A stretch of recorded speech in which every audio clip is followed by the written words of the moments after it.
they run the maze, no mistakes, they get their food, they're done. Whereas if they've been exposed to just these 2 little doses of acetaminophen, now 1 dose won't do it. And if you wait long after the age of 10 days, then it won't work either. It's got to be a sufficiently high dose in the right window of development. That's correct. Yeah. But that's a feature of exactly what we need to find. Like clearly there's some kind of developmental window and sensitivity here. So that fits. And we have a pretty good idea.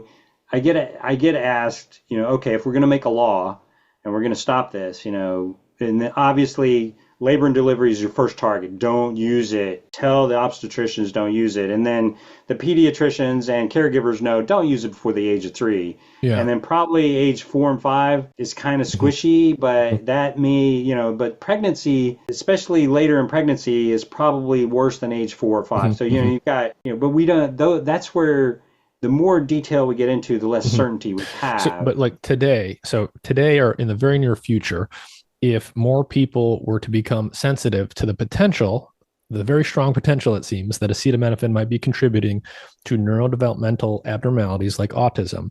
And today or next week or next month, a bunch of people started conscientiously saying, no acetaminophen to the doctor when they're giving birth, no acetaminophen for my kids before the age of 3.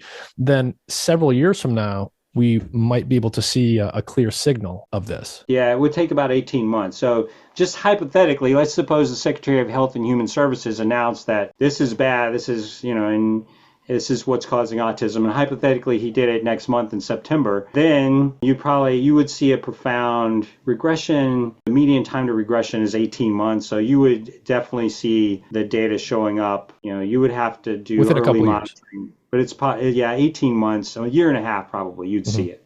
And so let's talk about that regressive form of autism a little bit more.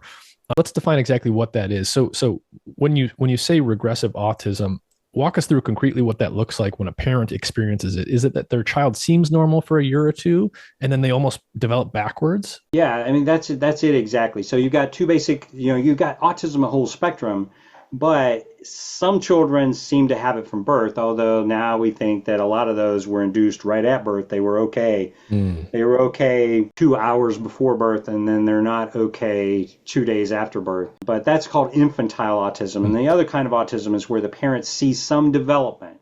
Right.